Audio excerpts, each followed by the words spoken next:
제4장 본격적인 통일교인으로서의 활동. 성혼식, 참부모님 성혼식. 참아버님과 한학자 신부님의 성혼식이 1960년 3월 16일로 예정되어 있었다. 우리 모두 마지막 준비를 서둘렀다. 성혼식 준비. 성혼식을 통해 인류의 참부모가 탄생하는 역사적인 날이니 그 무엇 하나 소홀히 할 수 없었다. 동양 서양식으로 두 번 치러지는 예식을 위해 전통 혼례복과 서양식 혼례복 모두를 준비하고 교회당은 며칠 전부터 깨끗이 청소에 들어갔다. 역사적 의의를 생각하면 교회당은 너무나 초라한 장소였지만 금색과 흰색을 이용해서 정성을 다해 꾸몄다. 예복과 식장을 마련하는 식구들은 언제나 깨끗하게 목욕하고 새 옷으로 갈아입은 뒤 준비에 들어갔다. 여자 식구들은 음식 장만을 맡아 패백상부터 지방 식구들에게 대접할 음식까지 모두 정성껏 준비했다. 드디어 성혼식 날이 다가왔다. 아담과 해와의 타락으로 원죄라는 시련을 지고 살았던 인류는 이날 탄생한 참 부모님을 중심으로 탕감의 역사를 시작하는 것이다. 하나님이 기뻐하는 어린 양 잔치의 향연이 바로 이날이었다. 모든 식구들의 찬양으로 예식이 시작되었다. 신랑 신부의 입장이 시작되자 식구들 모두 감격에 찬 찬송을 더욱 소리 높여 불렀다. 위엄 있는 참 아버님 옆에는 아름다운 신부님이 계셨다. 17세의 신부는 통일교 식구인 홍순의 여사의 여식으로 일찍이 통일교인이 되신 분이다.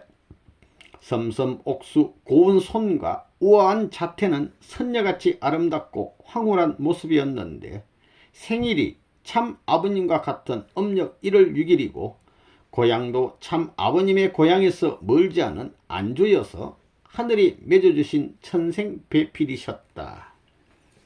예식의 막바지에 두 분이 하나님 앞에 경배하고 기도를 드릴 때 식구들은 감격의 기쁨에 하염없이 눈물을 흘렸다. 이제야 인류의 참 부모님이 탄생하신 것이다. 비로소 인류는 고아 신세에서 벗어나 참 부모님 밑에서 구원을 기다리게 된 것이다.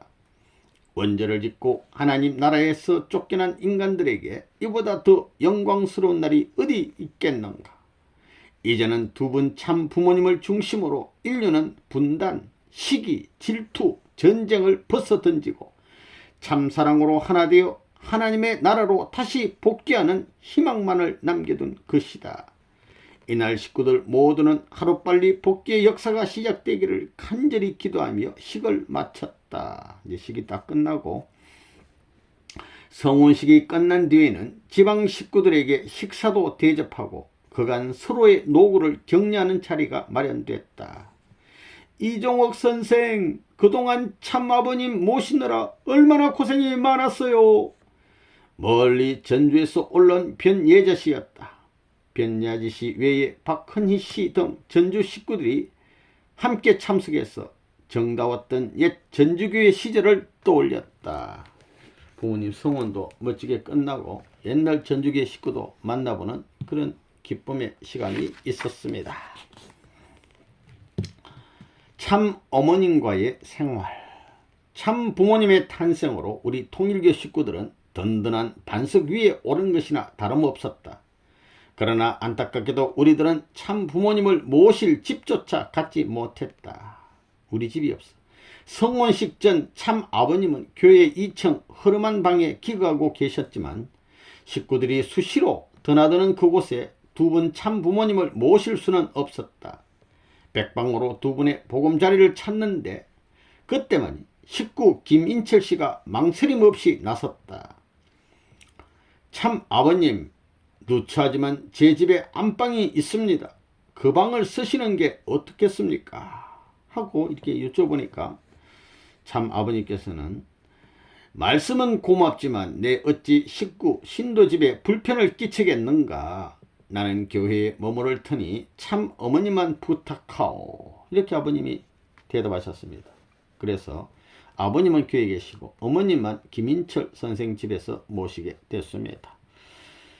그때 참 부모님께 안방을 내드렸던 김인철 씨는 이듬해인 1961년 5월 참 부모님의 주리하에 36 축복가정이 됐다. 역사적인 36 가정에 들어가시게 됐습니다.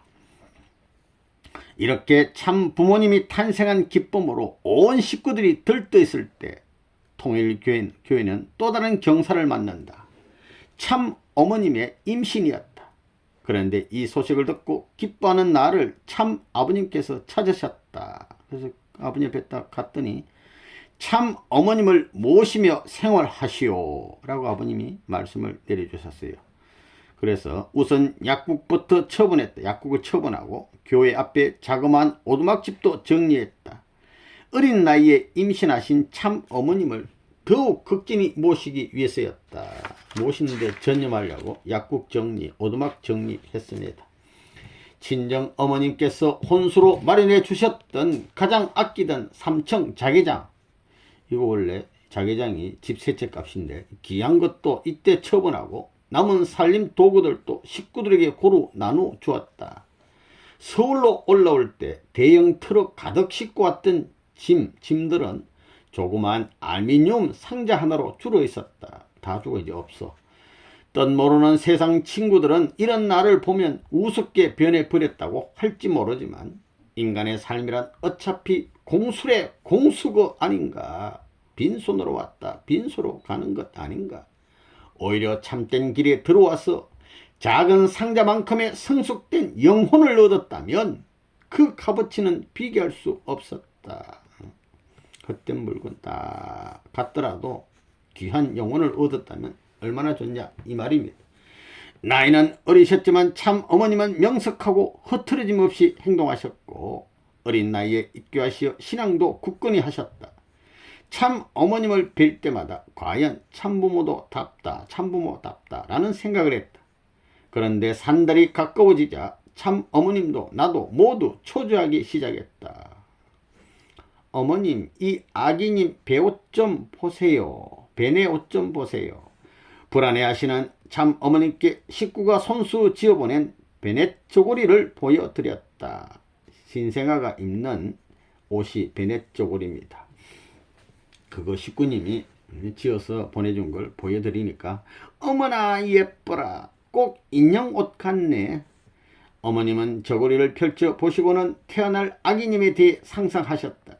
그럴 때면 참 어머님도 아기처럼 천진해 보였는데 잠시나마 출산의 두려움을 잊으시는 것 같았다. 그렇게 몇 개월을 보내고 출산일이 다가왔다.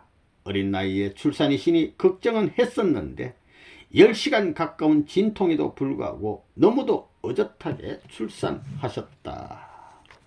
이 옆에 사진을 볼 것 같으면 갓난 아기인 예진님과 함께 1961년 1월 27일 그러니까 탄생한 바로 그날에 아기를 목욕시키고 예쁜 옷을 입혀가지고 안고 계신 모습 되겠습니다. 예진 아기님, 이분이 이정호 여사님 되겠습니다. 방금 태어난 아기 되겠습니다. 산모와 아기 모두 건강합니다. 예쁜 아기 공주님이에요. 1961년 1월 27일 태어난 참 부모님의 첫 아기 예진님이었다. 허리가 날씬한 건강한 공주님이었는데 참 아버님을 꼭 닮은 계란형 미인 얼굴이었다. 예진님이 태어나자마자 정성스럽게 아기님을 돌봤다. 깨끗이 목욕시켜 예쁜 옷으로 갈아입히고 참 어머님 곁에 뉘어놓으면 너무나 예뻤다. 손가락 발가락이 움직이는 것까지 신기하고 신성스러웠다. 내 아이를 키울 때 느껴보지 못했던 감격까지 느껴졌다. 예진님은 하루하루 커가며 지혜도 늘어났다. 원피스에 수와 아프리카를 놓아 직접 옷을 만들어 입혀드리면 너무도 예뻤는데 아장아장 그러면 일하다가도 달려가 꼭 안아주었곤 했다.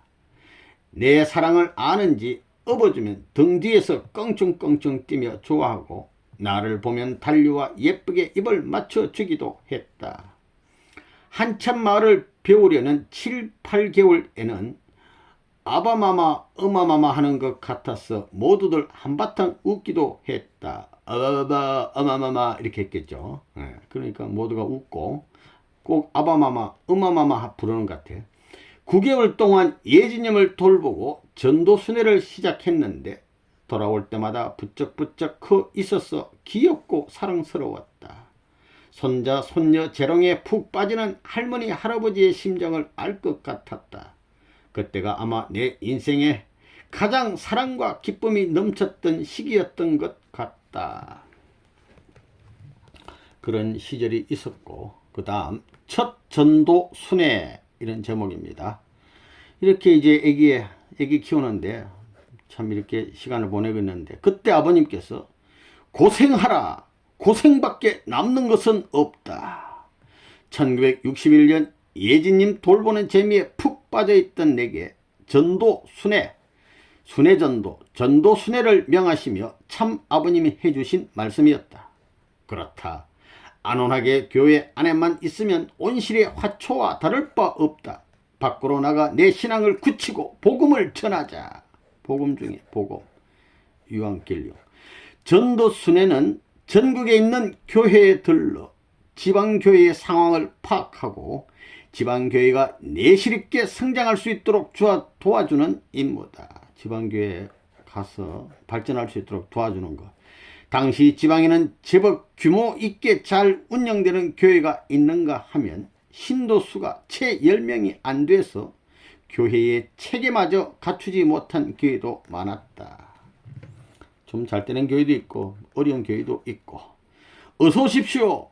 이런 곳까지 오시느라 얼마나 힘드셨습니까?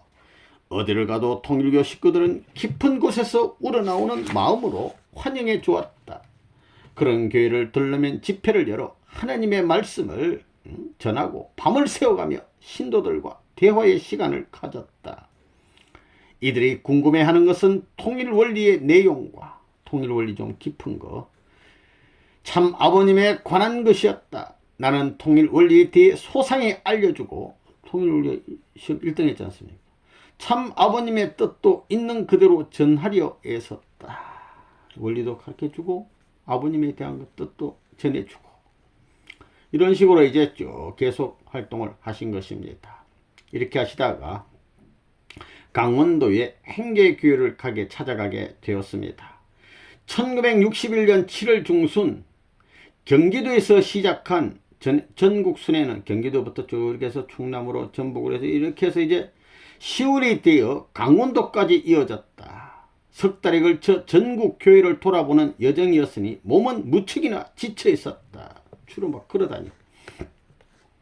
이제 행계교회를 찾아가는 겁니다.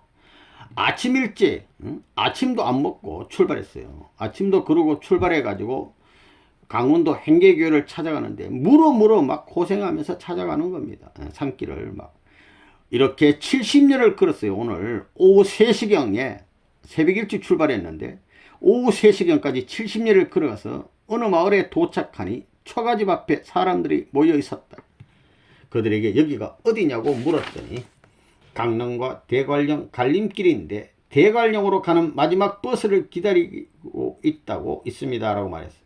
그러니까 70년 걷고 거기서 또 버스를 타고 가야 돼. 버스를 또 어렵게 거기 또 함께 타가지고 이제 대관령 버스를 타고 행계교회 찾아가니까 행계라는 작은 마을에서 내렸다. 그런데 통일교회를 찾으니 딱 버스 내리는데 옆에 교회가 있는 게 아니고 거기서 또 산을 넘어 15리를 더 가야 한다고 한다. 어이가 없어 개울을 건너 작은 언덕에 올라가 보니 한없이 펼쳐진 들판만 눈에 들어올 뿐 마을도 사람도 보이지 않았다. 그 벌판 같은데 사람을 딱 내려놨어. 아주 멀리 산 밑에 마을이 보였지만 하루 종일 물 한 모금 먹지 못한 데다 70리를 걸었으니 다리가 떨어지질 않았다. 아침도 굶고 70리 걸었어. 그 먼 길을, 산길을.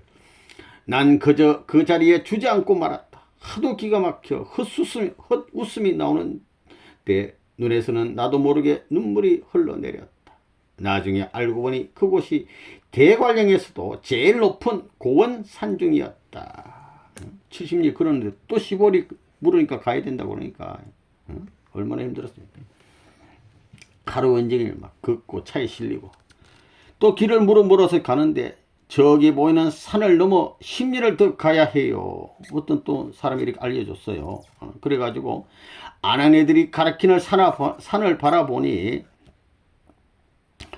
무성한 숲이 우거진 산이었다. 그 산을 또 넘어가야 된다니까. 날은 어둑어둑해지는데 저 산을 어떻게 혼자 넘나. 혼자 낯선 산을 넘자니 무서워서 엄두가 나지 않았다. 마침 놀고 있는 아이들에게 부탁했다. 애들은 그 동네 사니까 지리를 잘 아니까. 너희들 나랑 저 산 좀 넘어줄 사람 없니? 용돈은 넉넉히 줄게. 외지인의 제안에 아이들이 처음 망설이더니 두 여자아이가 나를 따라 나섰다. 아직 어린 소녀들이지만 산속 지리에 밝아서 그 동네 사니까 안심하고 산을 넘을 수 있었다. 산을 넘고 모퉁이를 돌아서니 초가집 두 채가 산 밑에 보였다. 한 소녀가 그중 한 집을 가리키며 저기가 교회요 했다. 그래서 이제 애기들이 고마우니까 두 소녀에게 용돈을 주고 어서 돌아가 이렇게 하고 걔들은 보내고 지친 몸을 끌고 교회에 도착했다. 그런데 내 기대는 바로 실망으로 이어졌다. 방문에 자물쇠가 채워져 있지 않은가. 무슨 교회가 딱 잠겨져 있어. 인기척도 없었다. 집을 자세히 훑어보니 아궁이도 부엌도 사람이 사는 흔적이라고는 보이지 않았다. 찢어진 창호지 구멍으로 방안을 들이다 보니까 방바닥이 통나무를 반으로 쪼개서 거칠고 둥글둥글한 채 깔려 있었는데 사이가 많이 떠 있어서 밑에서부터 바람이 솔솔 올라왔다. 정면에는 성전이라고 그러지. 교회당 정면에는 성전이 꾸며져 있는데 앞에 칠판이 있고 그래도 칠판은 걸려 있어. 앞에 강대상과 성가를 적어 놓은 궤도가 보였다. 왜 이렇게 쓸쓸한 곳에 우리 교회가 있어야 하나. 집이 두 채밖에 없는데 거기에. 하고 생각하니 고비고비 어려움을 겪으신 하나님과 참 아버님이 너무도 불쌍해서 눈물이 흘렀다. 하나님의 고난에 비하면 이 정도의 고생은 오히려 은혜다. 오늘 하루 90리 걸었어. 생각이 여기에 미치자 초가집 교회 앞에 있는 작은 토방돌이 눈에 들어왔다. 그러니까 교회를 들어가기 위해서 발로 딛는 돛돌이 바로 토방돌입니다. 그 돌이 마치 기도를 위해 미리 준비해 놓은 제단 같았다. 난 그곳에 무릎을 꿇고 기도하기 시작했다. 돛돌이에 무릎을 딱 꿇었어. 자욱한 안갯길이 내가 가야 할 길이라면 가겠습니다. 안개가 끼면 앞이 안 보잖아요. 그래도 간다고요. 하늘이 뜨시면. 험한 돌밭 길이 내 길이라도 그래도 가겠습니다. 돌짝밭도 나는 가겠다. 안개 낀 길도 나는 가겠습니다.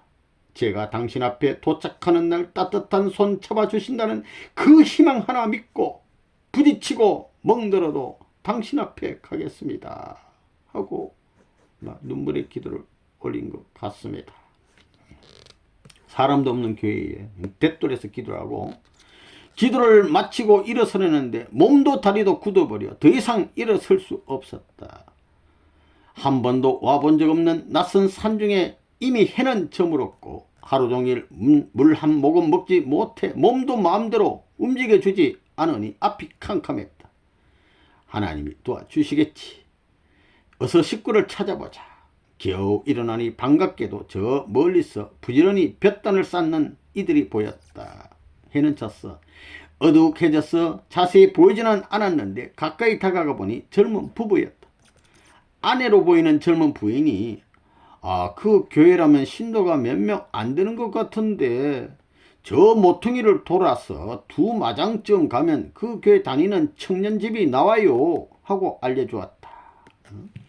한 마장, 두 마장이면 한 800m쯤 된다고 봅니다.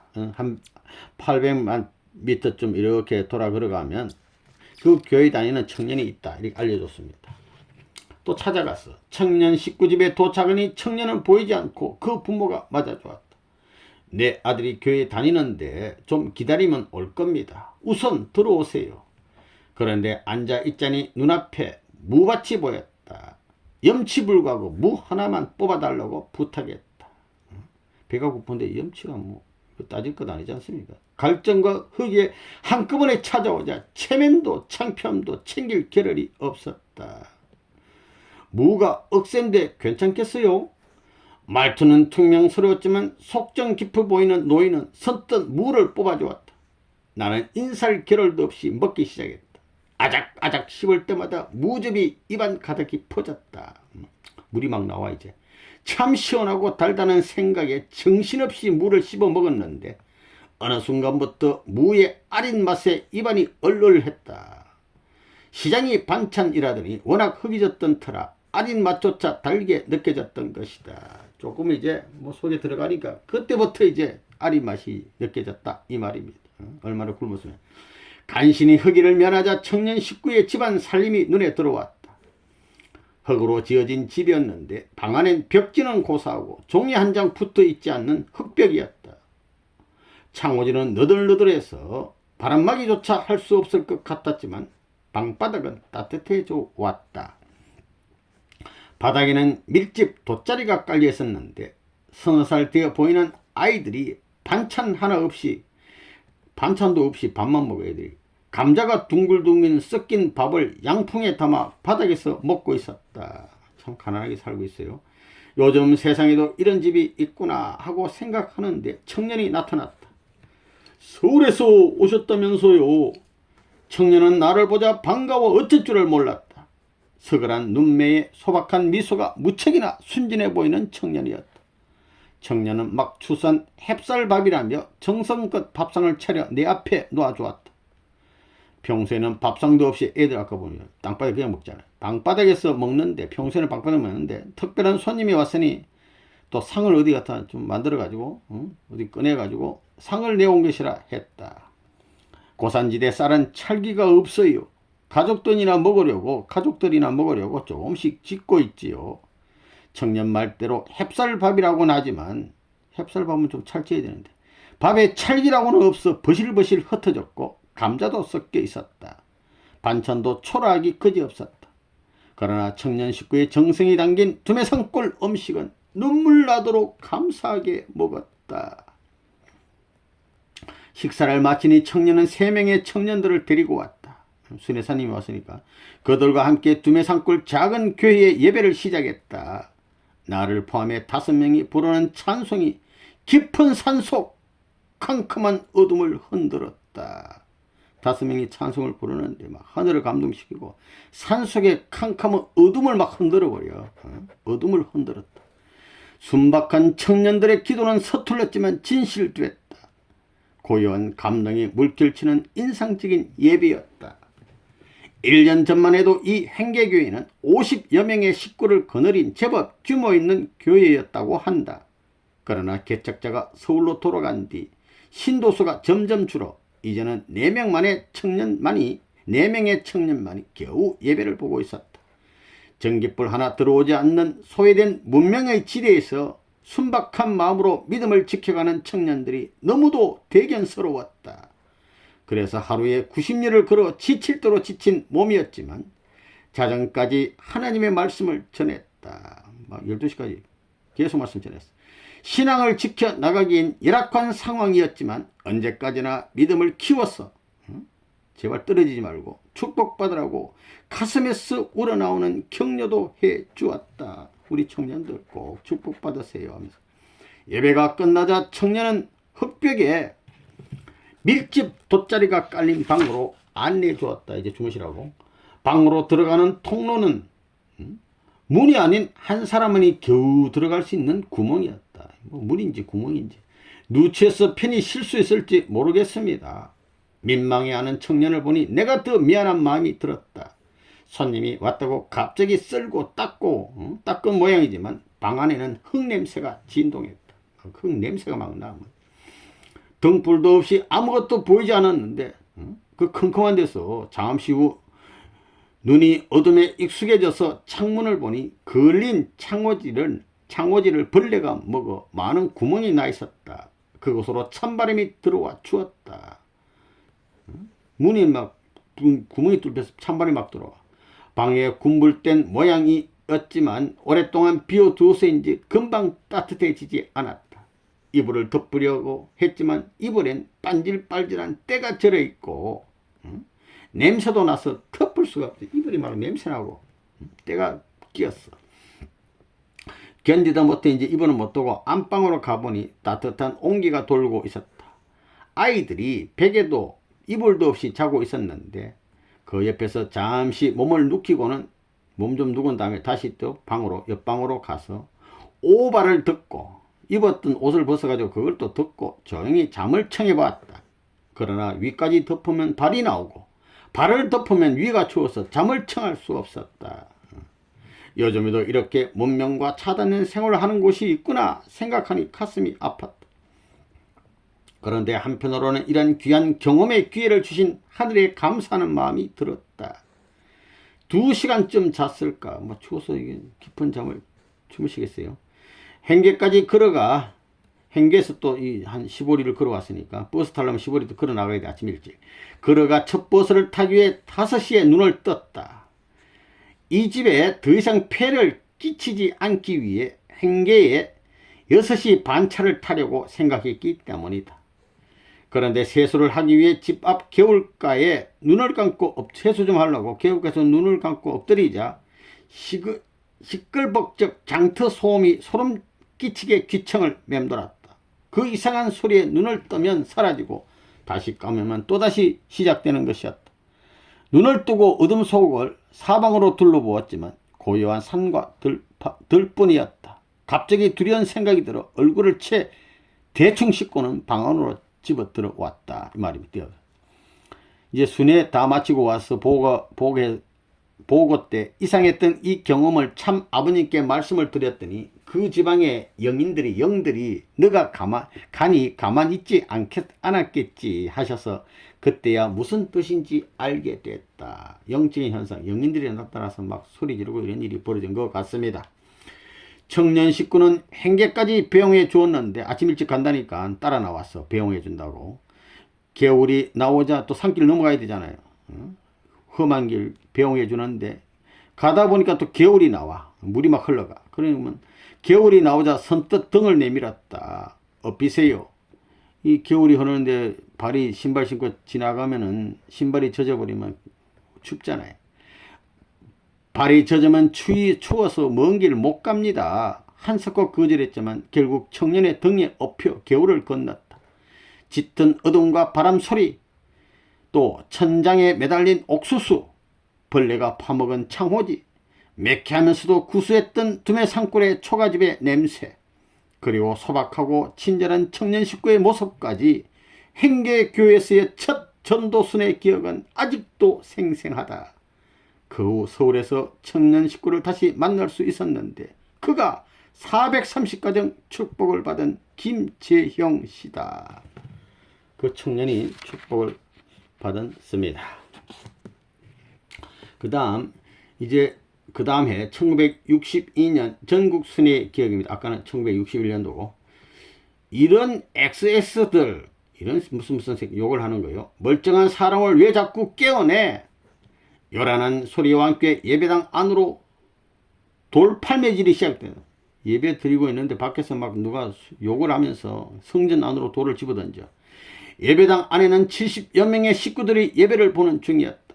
나는 찬송의 목소리를 높이고 더욱 애절한 심정으로 기도를 했다. 다행히 신도들 모두 잘 따라주어서 아무런 동료 없이 예배를 마칠 수 있었다. 1962년 9월 전국 순회 도중 미원교회에서 있었던 일이다. 이 일이 있기 몇 달 전에는 자신의 딸이 교회에 나오는 것을 막기 위해 그 모친이 교회에 불을 지른 적도 있었다고 했다. 도무지 이해되지 않는 일들이었다. 도대체 우리가 뭘 어쨌단 말인가? 전국 교회를 순회하다 보면 미원교회와 같이 외부 탄압에 고통받는 곳이 있는가 하면 내분이나 재정 문제 등으로 힘들게 운영되고 있는 곳도 있었다. 참 아버님께서 전국 전도 순회를 맡기신 것도 바로 이러한 각 교회의 사정을 살펴보게 하기 위하심이었다. 이거 좀 가서 살펴보고 해결하라, 이런 말입니다. 순회는 보통 3개월에서 6개월이라는 긴 시간이 소요됐는데 가는 곳마다 크고 작은 난관에 부딪혀야 했다. 1962년 전국 순회에서 겪은 어려움도 잊혀지지 않는 일 중에 하나다. 아까처럼 잊혀지지 않는 게 있어. 이제 청주의 북이면이라는 교회를 찾아가는 길입니다. 사람들에게 물으니까 북이면까지는 약 30리 길이라고 한다. 아, 30리? 아하. 그래서 시계를 딱 보니 오후 2시요. 30리 정도라면 어두워지기 전에 뭐 1시간씩 잡아도 5시면 도착하겠지. 잡고 도착하리란 확신을 가지고 북이면을 향해 걸어서 출발했다. 북이면 교회 가서 이제 말씀 전하려고. 시오리쯤 갔을까 우물가에서 보리쌀을 씻는 안악이 있어 북이면을 물었더니 시오리 정도 가면 되는데 이제 저 먼 산을 어떻게 넘어가시려고요 하는 것이다. 또 산을 넘어가야 돼. 이제 조금만 더 고생하면 교회에 닿는다. 힘을 내자. 36길 시골이와 절반 와서 3만 넘으면 돼. 시골길만. 시골길을 걷자니 다리가 아파왔지만 15리만 더 가면 된다는 안악내 말만 믿고 열심히 걸었다. 그리고 10리쯤 가서 이제 오리밖에 안 남았잖아요. 다시 북이면을 물었다. 그런데 또다시 30리를 더 가야 한다는 것이 아닌가. 아니, 갈수록 짧아야 돼. 점점 더 멀어져. 그러니까 시골 사람들이 그렇게 가르쳐 준 겁니다. 이게 다 와야 되는데 30리 또 가야 된다니까. 얼마나 힘들겠습니까. 마침내 보리쌀 씻던 안악내가 가리키던 산 앞에 당도하니 날이 어두워져서 사람들은 집으로 발길을 재촉하고 있었다. 불안한 마음에 선해 보이는 한 청년에게 북이면 어떻게 가면 갈 수 있습니까? 물어봤더니 그런데 험한 산길을 20리를 더 가야 한다는 것이 아닌가. 아이쿠, 게다가 청년은 걱정되는지 조언까지 해주었다. 지금 50리 왔는데 20리 더 가라니까. 장날에는 사람들이 늦게까지 다니지만 오늘같이 장이 서지 않는 날은 산속에 인적이 사람이 없어요. 이 시간에 여자분 혼자 가는 건 위험하니까 이곳에서 자고 내일 해 뜨면 떠나세요. 앞이 캄캄했다. 이 낯선 곳 어디에서 묵는단 말인가. 더욱이나 식구들과의 약속은 어쩌고. 큰일 났어요. 진퇴양난. 그거 어떻게 합니까? 가야 되지. 그래서 물어가지고 교회를 찾아갔어요. 그런데 이게 웬일인가. 집회 장소에는 아무도 없었다. 시계를 보니 저녁 9시. 7시간 이상을 쉬지 않고 걸어온 것을 생각하니 허망하게 이루 말할 수 없었다. 다 산길을 또 20리 더 와서 이제 교회 갔더니 사람이 아무도 없어. 그래서 스피커로 이제 방송을 한 겁니다. 겨우 동네 스피커로 수수만 끝에 교회의 청년 식구를 만나고 보니 차가 불통되어 못 올 것이라고 생각하고 집회를 취소했다고 한다. 참으로 어이없었다. 30리란 말만 믿고 70리 길을 어렵게 달려왔는데 전부 다 돌아가고 없어. 집회소 마루에 앉아 기도하려니 다리가 굳어 한 발짝조차 움직일 수 없었다. 더욱이나 캄캄한 어둠길을 걸어왔으인지 입이 타고 썼다. 목이 타, 막 입이 타.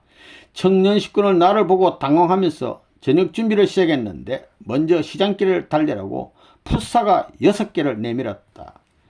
이 벽천에 이렇게 달고 맛있는 사과가 어디 있었을까 하며 단숨에 사과 3개를 먹었는데 4개째 깎아 먹으려니 너무 쉬어서 먹을 수 없었다. 너무 허기지고 갈증난 나머지 신줄도 모르고 먹었던 것이다. 그때 흥남 감옥에서 참 아버님께서 겪으신 굶주림과 고생이 생각났다. 고생하니까 또 우리 아버님 고생한 거 생각이 나. 아까 무도 막 그걸 막 먹었는데 마찬가지로 사과도 먹고 나니까 막 시다 이 말입니다. 그때서야 신맛을 느껴. 그때 청년 식구가 쩔쩔매며 밥상을 내오는데 상위에는 삶은 국수와 맨간장, 국수하고 간장뿐이야. 그리고 누가 먹다 남은 김치뿐이었다. 그것도 김치는 옆집에서 얻어온 것이라고 했다. 어떤 식구는 40일간 미숫가루만 먹고 산골 오지의 교회만을 찾아다녔다고 하고 간증을 들어보면, 보고를 들어보면 또 어떤 식구는 개밥을 먹으며 전도를 다녔다는데 그에 비하면 국수는 얼마나 식사인가. 이런 생각을 하니 맨간장에 찍어 먹는 국수도 감사하게 먹었다. 있었다. 충청도 순회를 마치고 전북을 거쳐 전남을 순회하는 중이었다. 또 다른 곳 순회 얘기입니다. 12월 초였는데 교회 식구집에서 하룻밤을 머물러야 했다. 순회하다가 이제 식구집에 가서 하룻밤 자게 됐어. 8식구가 자는 방에서 끼어 잤는데 추워서 오발을 듣고는 발만 그들의 이불 속에 넣고 잤다. 그런데 그날 밤에 이가 옮아버렸다. 몸에 벼룩할 할 때 그 다음날 강순의 권사와 완도를 향하는데 버스 안에서 온몸이 이가 기어다녀 참을 수가 없었다. 하루 종일 고생하다 그날 밤 완도 교회의 호롱불 아래서 장덕희 권사님과 이를 잡았다. 이제 옷 벗어놓고 막 이를 잡는 거지. 그 어쩌다가 권사님을 만나게 되면 이 잡던 얘기를 떠올리며 웃으시곤 했다. 식구집에 잤는데 이가 올라가지고 옷 벗어놓고 이 잡던 추억도 있었다고 합니다. 1964년 10월 1일부터 의정부, 천안, 김제, 목포, 마산, 포항, 충주 등 8개시 업을 도우는 부흥회를 가지기도 했다. 한 곳에 일주일씩 머물기도 했는데 한인수씨와 김성일 두 분은 나와 한조가 되어 가는 곳마다 성초를 켜고 정성들이며 순회 부흥회를 했다. 세 분이 딱 3일이 이루어가지고 이 순회는 6개월 동안 계속했는데 이렇게 어려운 길을 갈 때마다 참의 뜻에 대한 확신은 더욱 강해졌다. 아무리 생각해도 진실로 참이었다. 그래서 하나님의 뜻에 비추어 부끄럽지 않게 살았고 참 아버님 말씀에 취해 이 길을 걸어왔다. 이런 내 진심을 참 아버님께서 알아주셨는지 1974년 5월 1일 일심봉천이란 효를 내려주셨다. 참 어머님과 이상원 선생, 지원복 선생 등 중심 식구에게만 써주시는 희호를 나에게도 주신 것이다. 이 효는 지금 내 기도실에 걸려 있다. 이외에도 1963년 1월 27일에는 성옥휘광, 옥을 이루어 밝게 빛난다 이런 뜻이죠. 성옥휘광, 천심안보 1965년 1월 27일에는 날짜는 똑같네. 성심성이 복지건설이라는 희호를 내려주셔서 내 생에 가장 소중한 보물로 간직하고 있다. 보물 중에 보물. 내 동생 문헌이에 대한 이야기입니다.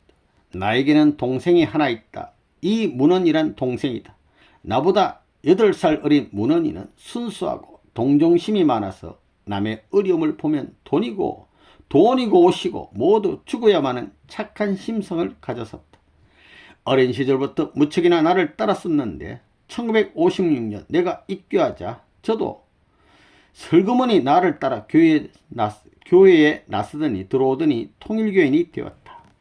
문헌이는 나를 인해 통일교인이 된 후 그 누구보다 착실한 신앙생활을 했다. 참 아버님 말씀에 무조건 복종하며 따르는가 하면 전주교회가 경제적 어려움에 처했을 때는 자기 돈을 모두 바치고도 모자라 친정어머니의 금비녀와 반지까지 팔아 헌금할 정도로 모든 것을 교회에 헌신했다. 아주 훌륭하신 분이.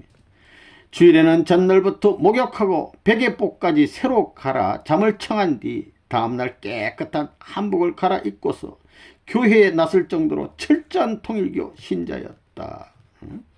너무너무 훌륭한 분. 그런 문헌이가 1962년 전남 강진에서 개척전도를 하고 있었다. 당시 지방교회는 교회의 형태조차 갖추지 못한 곳이 많았는데 강진도 그런 곳이었다. 교회를 해봐야 나머지 어디 방앗간 빌려가지고 있는 그런 교회 정도였단 말입니다. 전국 순회를 돌다 마침 강진에 들릴 일이 있어 문헌이를 찾아갔다. 오후 3시쯤 도착했는데 동생은 없고 주인 할머니가 맞아 주었다. 주인집 건너편 부엌이 딸린 작은 방이 문헌이가 거처하는 곳이었다. 사는 곳이자 교회야. 주인 할머니의 안내를 받아 문헌이의 방에 들어가는데 부엌 입구에는 솔가루 나무 한 짐이 보였다. 소나무를 이게 밥도 하고 국물도 떼기해서 소나무를 한 짐을 이렇게 해놨는가 보입니다. 저 뗄나무가 하나도 줄지 않고 한 달째 저러고 있어요. 주인 할머니 그 얘기한 겁니다. 할머니가 걱정스럽다는 듯 말씀하셨다.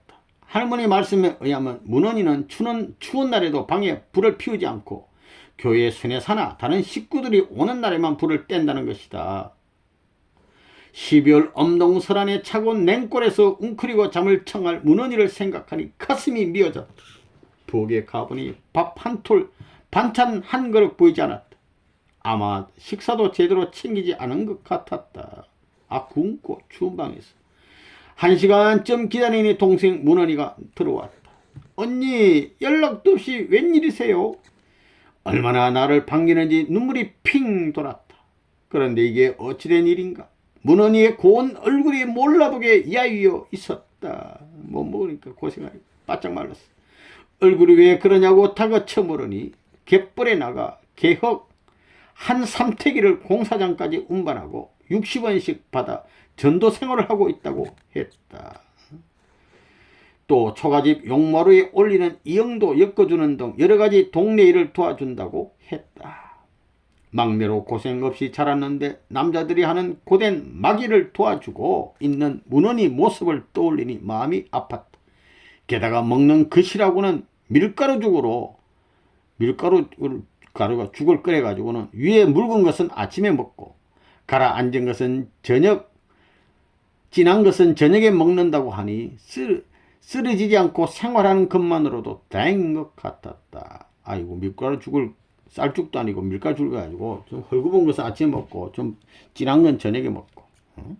하지만 뜻을 위한 길이니 고생도 값진 것이라 생각했는지 얼굴은 명랑해 보였다. 문헌이가 입교할 때쯤 좋은 혼처가 사람 좋으니까 막 우리 결혼합시다 하고 혼처가 줄을 이었는데, 그런데 문헌이는 그 좋은 혼처를 모두 거절하고 입교했다. 그 뒤에도 참부모님만 모시고 살겠다며 독신을 고집해서 64세까지도 축복을 받지 못했다.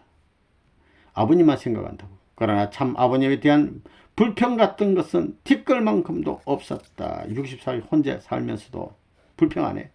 만약 이 길에 들어서지 않았다면 안온한 편안한 좋은 가정에서 꾸미고 편안하게 살았을 텐데, 뜻있는 길로 동생을 데려왔지만 결국 고생만 시키는 것 같아 가슴이 아팠다. 이렇게 하다가 막 동생이 또 아프기도 하고 뭐 병원에 가서 기고 살아나기도 하고 이런 고생을 많이 했다고 합니다. 요 사진을 볼 것 같으면 이분이 이문은 동생이 되시고 이분이 이경준 교수인데 석사학위 수여식장에서 꽃다발 따갖고 사진 찍었습니다. 이정우 여사님 이렇게 찍었습니다. 그 문헌이는 통일교에서 발행하는 주간 종교의 부장으로 30년간 근무하기도 했다. 이런 실력이 뛰어나서 번역을 도맡았는가 하면 부장으로도 굵직한 역할을 했다. 일본어도 잘해. 참 아버님 생신을 비롯한 통일교의 7대 행사도 극진히 준비했는데, 참 아버님 고희 생신을 위해 10년 전부터 상에 올릴 밤, 대추, 은행나무를 심자고 제안해서 주위 사람들을 놀라게 했다. 그때 생신 때 뭐 대충 시장 가서 좋은 거 사오는 게 아니고 미리 막 나무를 심어서 그거 우리 정성들이 키워가지고 거기서 나오는 대추 밤 이거 은행 올리자고 할 정도로 막 정성이 지극정성, 식구들의 정성으로 거둔 과일을 참 아버님께 바치기 위해서였다. 대단한 분입니다. 고위 생신 3년 전부터 옛 왕실 법도보다 더 나은 상을 차리드리기 위해, 임금보다 더 훌륭한 상 차리기 위해서 옛 상궁의 고정을 받으며 상차림을 배웠는가 하면 생신 3일 전부터 목욕한 뒤에야 음식을 차릴 정도로 마음가짐이 철저했다. 생신날 전통 왕복과 왕비복으로 단장하시고 앉으신 참부모님 앞의 화려한 고위상에 상을 멋지게 차렸어요. 참 부모님뿐만 아니라 식구들까지도 경탄을 겸치 못했다. 아주 훌륭한 분입니다. 잣, 호두, 건포두, 은행 등을 가는 때 꼬챙이에 꿰어 오색 참지로 사지를 만든 꽃장식을 하며 국화나 매화 모양으로 오린 문어 등 전통식 그대로 차려진 문헌이의 고위상은 이후 자랑스러운 한국의 전통 음식으로 워싱턴 타임스에 실리기도 했다. 그런 문헌이가 언니 나를 두고 92년 1992년 5월 6일 64세 나이로 성화했다. 성화했어요. 지상에서 축복 못 받고 성화했어. 다행히 1999년 4월 18일 참부모님과 대모님의 추천으로 불교의 거성 큰별 도선대사와 영계 축복을 받아서 그나마 마음이 놓였다. 아마도 지금은 좋은 영계 세상에서 어려움을 옛말 삼아 잘 살고 있을 것이다. 내 동생 문헌이는 충분히 그럴 자격이 있다. 도선대사와 영계 축복을 받다고 합니다. 도선대사 이름만 가지고는 여러분 있는데요. 아마 신라 말의 풍수지리의 대가인 도선비기를 쓰신 그 도선대사님이라고 생각이 됩니다. 이 도선대사님은 2002년 3월 3일 영계에서 편지를 보내오셨는데요. 영계 수련을 받고 하나님께 하나님의 뜨거운 불로 다시 빚어지길 기다립니다. 그러니까 자신의 모든 것을 불태워서 새 사람 나기를 원한다. 그런 귀한 심정을 가진 분입니다. 또 참 아버님 문선명 선생님, 참부모님, 부모의 심정을 우리 모두를 관대하게 인도하소서라는 그런 염원을 가지신 귀한 도선대사님과 영계에서 축복을 받았다고 합니다. 감사합니다.